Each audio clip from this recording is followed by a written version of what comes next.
and welcome to Vibes Daily. This is a daily devotional curated by Vibes Church to help you practice the way of Jesus and be all that God has called you to be. You have joined us for our year-long series titled Devoted. Acts 2:42 tells us that the followers of Jesus were devoted to the apostles' teaching, to fellowship, to breaking of bread, and to prayer. This podcast was created to provide context and commentary for what you read each day. Just before our friends begin discussing today's reading, we want to invite you not only for fellowship, but for prayer as well. We have created the Vibe Daily Chat Group to offer you fellowship and a community where you can state your observations, ask questions about the reading or the podcast. You can join us by downloading the Vibes Church app in your favorite app store. Click Join the Conversation and join us today. And finally, we hope that you can join us for prayer. Prayer happens Monday through Friday, and more information on that can be found on the Vibes Church app under prayer. Now, let's begin our conversation on today's reading. What up, y'all? My name is Dylan Allen. Man, this is so exciting. We are here on day 197 of our Devoted series. Man, we're so excited. I got a special guest here who is actually visiting us virtually. You know the man. You've seen him before. It's our brother, Colin Edwards. What's good? Man, if I had a sound effect, I would have Actually, I probably do got a sound effect. Okay, let me not get distracted. Man, I'm super excited to talk to you guys today because we are going to go over the book of Ecclesiastes. Yeah, man. This is one of the wisdom books, one of the poetry books, and my wife said it was a tough read for her, because it's a little bit transparent or just judgmental in certain areas. But we're gonna talk about it today, and I believe God still has something to reveal on today. But before we start, I want to ask you. We always start off the week with a question, bro. So the question I want to ask you is, who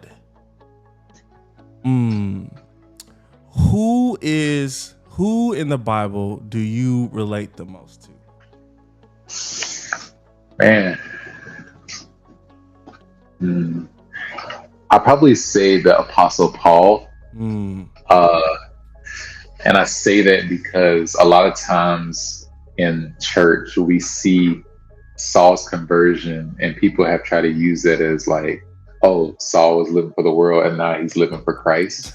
Right. But the reality is, in both seasons, he was serving God. It was just in different ways. And I think for me, what I've realized is that there's been seasons of my life I've been so on fire for God that it has unconsciously turned people away. Yeah. And I think that being introduced to the true Jesus has allowed me to see my own humanity and teach and preach from a place of my humanity, where I'm able to win more souls for the kingdom. So yeah. Wow, that's huge. I wasn't even expecting that type of answer, my brother. God dang, that's good. I love that, and that's man, that's such an honest answer. I appreciate you even saying that, bro. Was that like zeal? That's the zeal part of us, right? Like we just get more passionate, and then sometimes we end up causing more trouble than anything else. Yeah, I feel you on that, bro. I think for me, it would have to be, and I hate doing this because I'm a musician, but I gotta go with David, dog.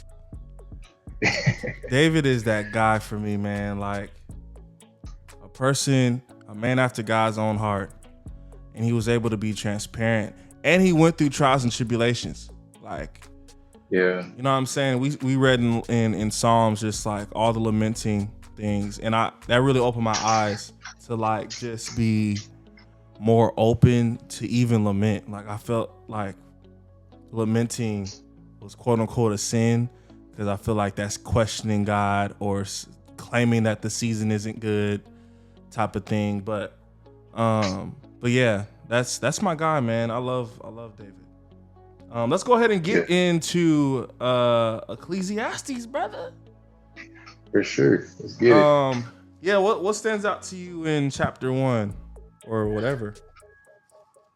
Yeah, man. Just this idea of like life's futility. The idea, like, he starts out by saying, vanity of all vanities is vanity. Like, everything is meaningless. Yeah. And it starts out like so dark. But I think really the thing that stood out to me in that line is it shows mankind's limitation when it comes to knowledge. Mm. Because, like, of course we would think that everything is meaningless because we aren't alpha and omega. We can only see within, a certain space and time. And, like, I think it's important that, like, he starts out so dark because it helps us to point to something. There's something that has to be meaningful in life if you're talking like this. Yeah, that's real. Yeah, that's real. I think, I don't know. This is like I feel like maybe my default mindset. Yeah. But like, I constantly, when I see this type of language in the Bible, like, I just think, okay, everything is meaningless because God is everything. Like, That's good. everything that I'm chasing after, everything that I'm trying to save up for, all this stuff, like, I just feel like to me, that's the theme of like Ecclesiastes as a whole. It's just like God's presence, and then you'll see, you will talk about it later, right? But like, I just feel like that's the happy side of that notion. But yeah, I definitely agree, man. I love what is it?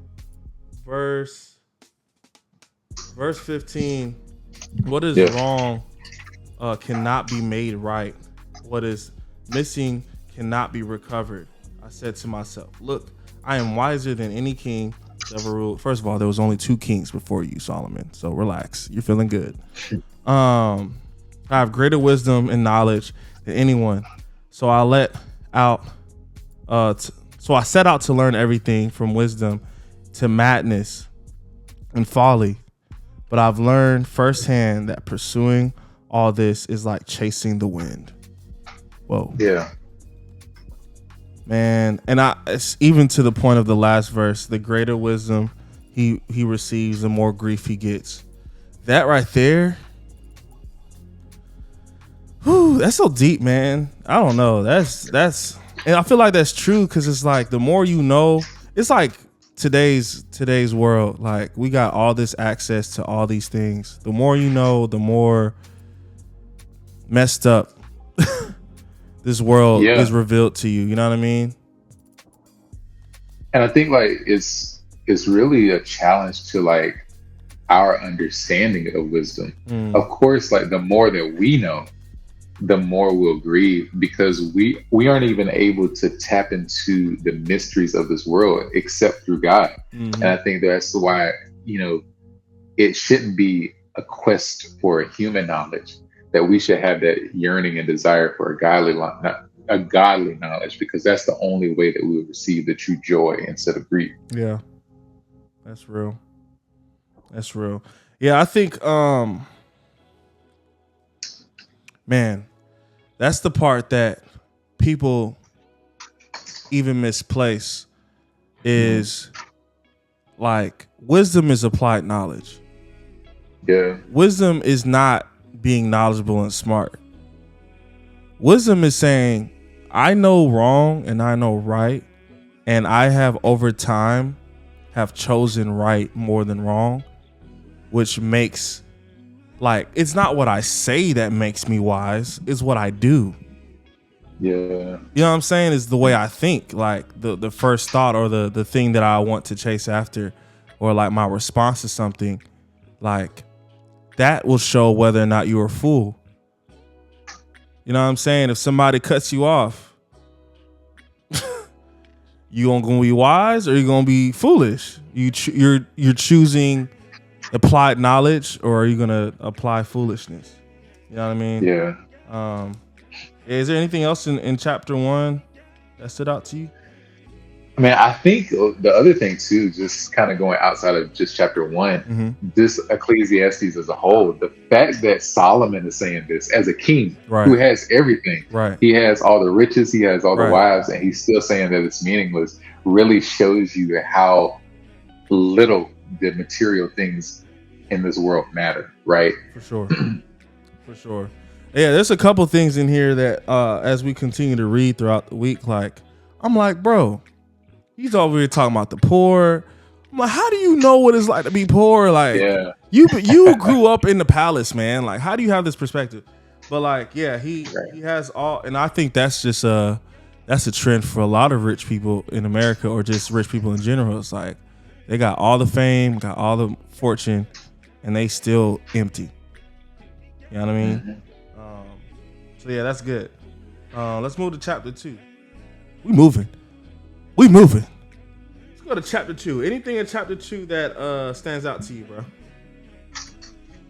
Yeah, man. I got a lot kind of going off of the point that I made before. You know, when we look at Solomon as he's writing, you know, he gets everything he wants, but then he realized, like, it took me getting everything I wanted to realize that all of this is worth nothing. Right. And I love how he emphasizes, like, instead of seeking things, seek wisdom. Because the wisdom, like you said, is going to teach me how to use these things appropriately in order to satisfy God. And I think a lot of times when I look at society today, we're focused on getting the things. And we think that just because we got the things, that we got the wisdom. But it's really like, when I think about, you know, seeking the kingdom first, it's like, help me to have godly wisdom so that through this, I can obtain these things in a way that's not only just satisfying for me, but satisfying for this world. That's good. Boy. Woo! Man, that's so good. I think, let me see. Yeah, I think the part in chapter 2 verse is really verse 18 all the way down, but essentially 21, where it says some people work wisely with knowledge and skill, then leave the fruit of their efforts to someone who hasn't worked for it. Yeah. Whoa. Yeah. Whoa. Who we sharing the loot with, bruh? Who you sharing the loot with? Because it says right here, man, like, putting all this effort just for somebody else who hasn't worked it is basically meaningless. It's a great tragedy. That's what my version says. It says it's a great tragedy, bro. Yeah. Like, you gotta make sure, like, birds of a feather flock together, bro. So if you, iron sharpens iron, dog. Like, if you got this circle of influence that's not, they ain't got nothing going on for themselves. You the only one in the group that got vision for their life. And you trying to drag along, you try to drag along people. Say, hey. You trying to drag along people because of the potential that you see, rather than what you actually see in front of you. And it's like, come on, y'all, let's go. Come on, I promise you, if you just walk through the door. Why do I have to coach you to walk through the door?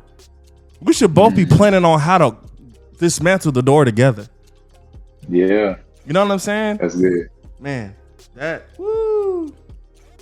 And another thing that stuck out to me is verse 26. It says, you know, for to the one who pleases him, for to the one who pleases him, God gives wisdom and knowledge and joy.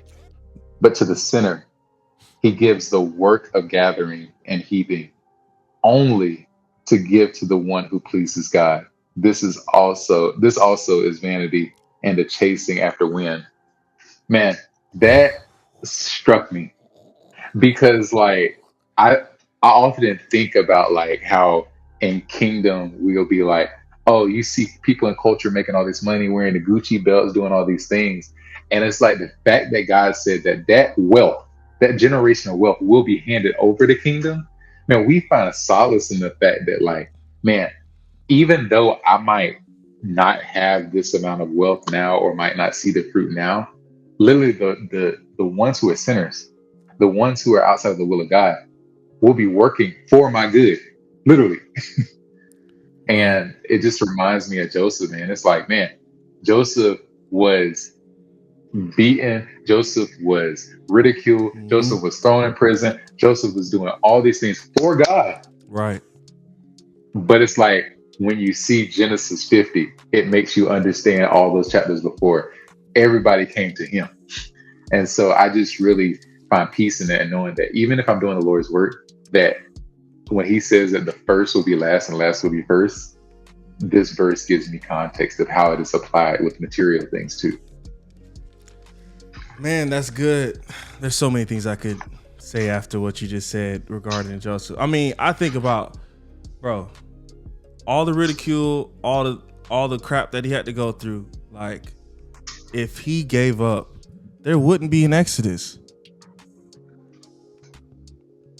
There wouldn't be 12 tribes in Egypt.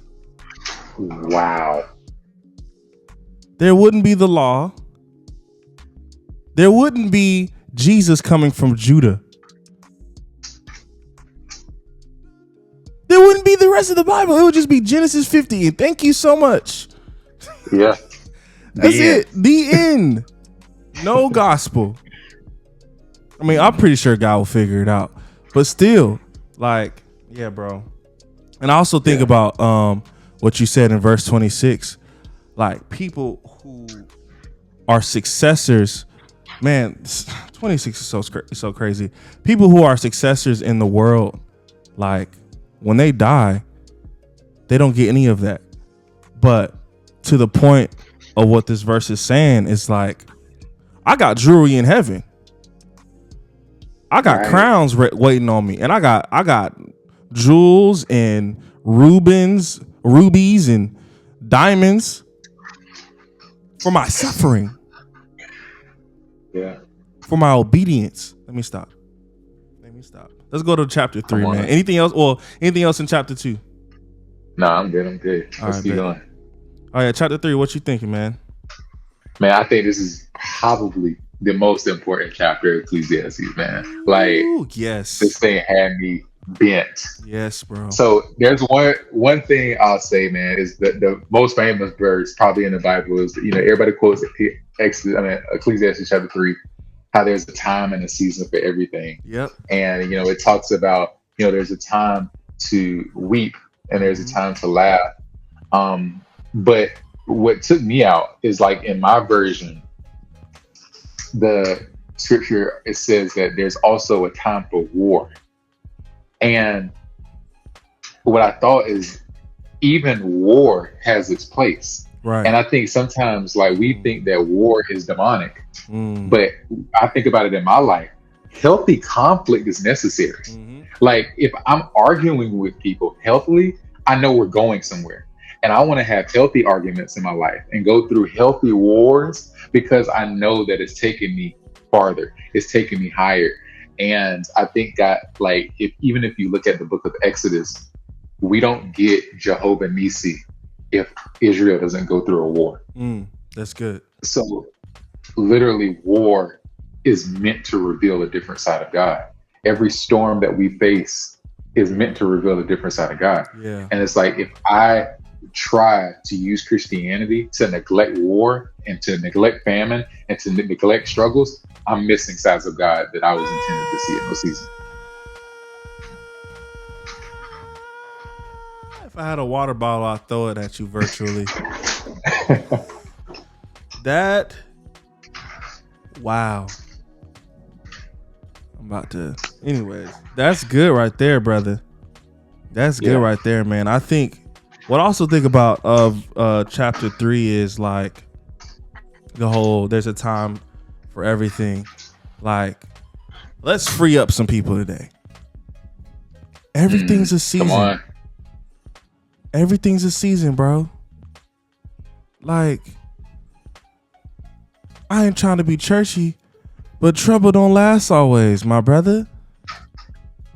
Need the organ right there.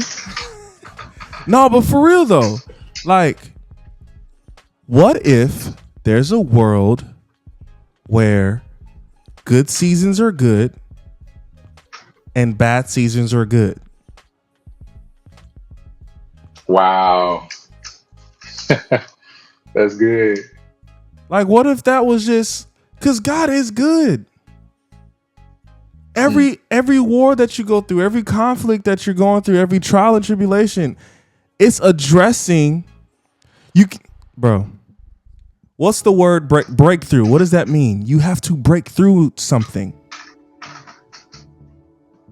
You can't just like, oh, I'm gonna just walk through and I'm free. That's called using God as a genie. Uh-oh. If you want peace, he's gonna give you opportunities to inherit peace. If you want joy, he's gonna give you opportunities to inherit joy. If you want patience, he's gonna give you opportunities to inherit patience. It's not just a thing you just wake up and he's like, ah. And the same thing with people. You want anointing? Better know there's about to be a season where he's about to refine you. Every time, man, there's a time for everything. So please know, bro, it's just a season. Like, it's just a season. Bro, I think like if I'm a farmer, right? I know I've had a good year if I'm able to go through every season. I didn't know where you was going with that. Oh my God. Come on, keep going. I know that I've gone through every season. So my year is not just defined on the harvest, it's also defined on the storm, because that's how the soil gets its nutrients. That's how the soil gets the water in order for the plants to grow. And I think as Christians, we have to look at this chapter right here and say, God, before I go into my January 1st revelations, before I go into my statements and my goals and my vision boards for January 1st, I want you to take me through every season in Ecclesiastes 3. Because I know when I went through every season that there is goodness, and I know you're here. I need to go through war. I need to weep. There's some things I need to kill, and there's some things I need to heal. Right. There's some times I need to throw away stones, and there's times I need to gather the stones. Yeah. Like it makes sense. And it's like, I think people's years will like change, because we often define, man, 2024 is a good year because of all the good things. Man, if we could look at all these seasons, even in the bad things, there was goodness. And it's like, I want to go December 31st, 2024 and say, man, did I go through all of these? And how did I handle each of these seasons?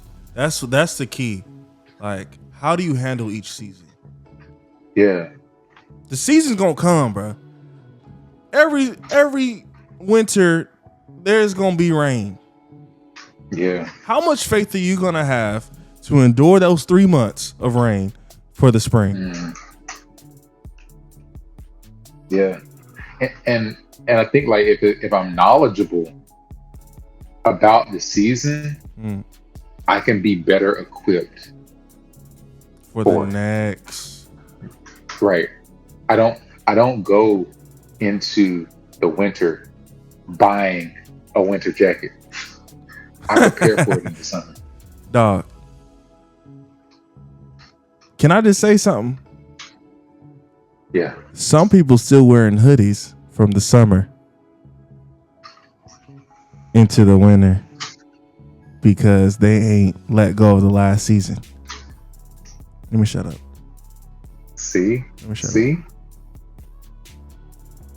You have to prepare for the next season in the current season. Literally, bro. Wow. And you can't neglect the seasons, because think about it. David neglected the time of war and got caught up with Bathsheba. Oh my God. He neglected his calling for leisure. Bro, I just need a break. Oh man, I just need a smoke. I just need a drink. I just need. It take one time, one time to change everything, to change the trajectory of your calling in life. Yeah. Like, oh my gosh, that's so good, bro. That's so good. I knew chapter 3 was gonna be good, but I didn't think it was gonna be that good. Jesus. Anything else in chapter 3? One thing that stuck out, man, is verse 17. It says, I said it in my heart, God would judge the righteous and the wicked, for he has appointed a time for every matter and for every work. I said in my heart, with regard to human beings, that God is testing them to show them that they are but animals. For the fate of humans and the fate of animals is the same. As one dies, so does the other. And the thing that stuck out to me is verse 17, like, we have a duty as the righteous. Like, I think a lot of times, like, when we talk about coming into the faith, like, we look at the wicked and say, oh my gosh, they're doing wicked, they're going to hell. Right. But it's like, God also judges the righteous. Yeah. He doesn't want to just see that you're admitted in heaven. That don't require judgment. He wants to see, what did you do on earth? Mm-hmm. How did you impact my people on earth? Mm-hmm. And I think a lot of times, like, we are living from a very self-righteous place where we're like, oh, I'm righteous and I'm wicked. No, it's like, in this verse, it shows we're all going to be judged together. So we don't know what side you're on, because it could be some of the righteous people on earth that we think could be on that other side of the wicked. Mm-hmm. So I think that we have to stop seeing it as in terms of like, oh, church and culture, oh, bad and good. It's like, no, these are my brothers and sisters. We are the body of Christ. And at the end of the day, if I know I'm going to be judged like my brother, then I need to make sure that I'm good regardless and impact people in the way that he said I'm going to be, that he said I'm going to impact people, instead of trying to judge others for their actions. God wants a humble heart. Yeah. Pride will get you kicked out of heaven.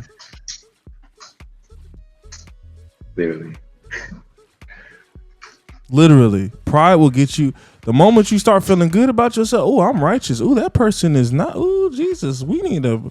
Oh, you heard about Shanae and them? They out there hootenannying with Ray. But what you doing? You gossiping. Like, what are you talking about? Are you not praying? Like, I think that's the thing also about like having discernment. That junk is annoying to have. Is like, I want to just call it out for what I see, but God calls you out. God gives you things to see so you can pray over it, to intercede for it. Not for you to always be like, hey, you doing this wrong, and I see what's going on in the spiritual realm right here. No. Pray. Open your mouth and pray, but don't open your mouth and condemn. Man, I hate people, including me. That's good. That's really good. I'm trying to see. Yeah, you said pretty much what I was about to say about that verse. We'll move on to chapter 4. Yeah. We got anything else? Okay. Chapter 4. Better to have one handful with quiet. What was it? Wait, hold on. Am I reading this right?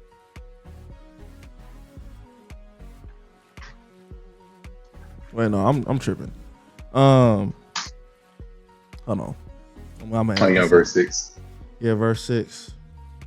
Only that's what I wish my phone was alive because I have my notes on my phone. Oh, here it is. 2 people are better off than one. It's verse 9. Yeah. For they can help each other succeed. If one falls, the other person reaches out and helps. But if someone falls alone, they're in real trouble. Man, when I read that, I thought about you and me, man. Like, literally, like, just like that camaraderie, that David and Jonathan like relationship, right? Yeah. And even to the point of, 3 people. I don't know who our third person is. It's Jesus at this point.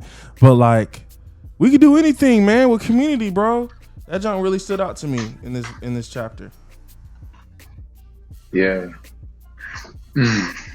I think, like, bro, a lot of people, and what I think Solomon is really debunking right here is this myth that it's lonely at the top.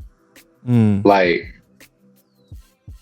I think for any leader, you should understand if you think that it's lonely at the top, then you're going to be lonely your whole life, right? Yeah. It's about lifting people up and doing things together. Like, we need community. Like, this verse literally takes me back to Genesis 1.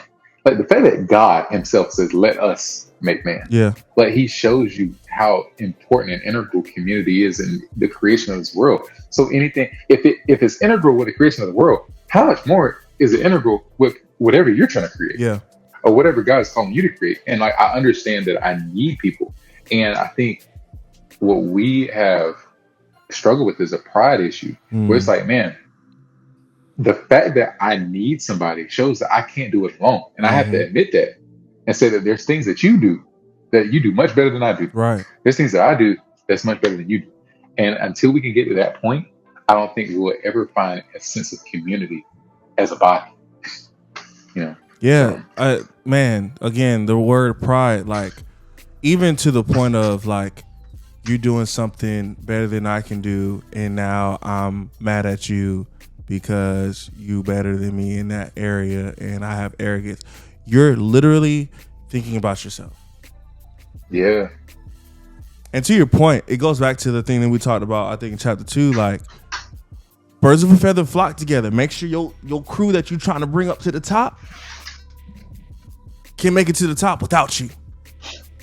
You know what I'm saying? Like, yeah, it would be all for nothing. Gone in the wind. Literally, bro. And speaking of that, bro, I also want to touch on that, the wind part, because like literally in the last verse of chapter 4, it says like, surely this is also vanity and the chasing after the wind. I love how Solomon, he like repeats that chasing after wind throughout Ecclesiastes. And man, when I think about society today, like, we all are trying to build something special. Yeah. But a lot of times, in order to build something special, we look for influencers in order to help us to build. And the thing about influencers, influence changes daily in society, right? But like, if you think about Solomon himself, when Solomon builds the temple, he never goes to see the Queen of Sheba. Queen of Sheba came to see him.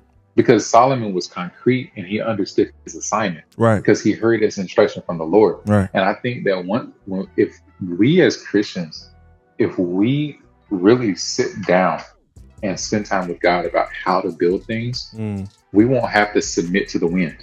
We won't have to submit to influencers. We won't have to submit to the fads. Because I think the problem is, bro, we are relying so much on culture because we don't really believe that God is creative. Like, God fundamentally is a creator. And the more I can create through him and be concrete through him with my mission and vision statement, the more the wind won't affect me. I can stand solid on the foundation that he said. That's so good, bro. And I think even using God as a resource for creativity, because he's the ultimate creator. Like, the question that I thought in my head was, okay, well, Lord, what do I create with your help? The gospel, creative ways to bring that to the people of God. Like, really, that's what you could do. You know what I'm saying? There's another point. Oh, as far as the wind, man, we already know it's associated with the word, foolish. But I just think about it, man. Like, the wind is nothing. The wind is nothing. And we got a lot of wind chasers outside the church and in the church. Like, it's not enough to You look stupid. I'm just being. You just in the middle of the field, just like, oh, I think I feel something. It might be. No. Stand on solid ground. Choose wisdom. Let the Spirit of the Lord guide you through every step. Every step, bro. Yeah. And don't do it by yourself. If you do it by yourself, you're chasing the wind. You got to have somebody to say, bro, you look stupid. Come on, bro. You know what I'm saying? Like, that's what community is about. Yeah. And the thing about the wind, though, you can never obtain it. You're just going to be chasing nothing. That's real. You can't just put it in a jar, but like, yo, I got a jar full of wind from Chicago. You see, it look good. It's still, look, if you open it a little bit, no, you can't obtain it. There's nothing to obtain. Man, let me stop before I. Anything else in chapter 4, bro? Nah, that's it. That's it. Whew, man, that was so good, man. Well, I appreciate y'all joining us today. We will be back tomorrow for more Ecclesiastes, man. Talk to y'all soon. See y'all later. Thank you for joining us for the Vibes Daily Podcast. Be sure to like, comment, and subscribe on your favorite podcast platform or download our favorite, the Vibes Church app. Visit vibes.church/devoted for additional episodes, notes, details, and the latest merch. Join us next time as we continue our journey through the Bible. Take good care.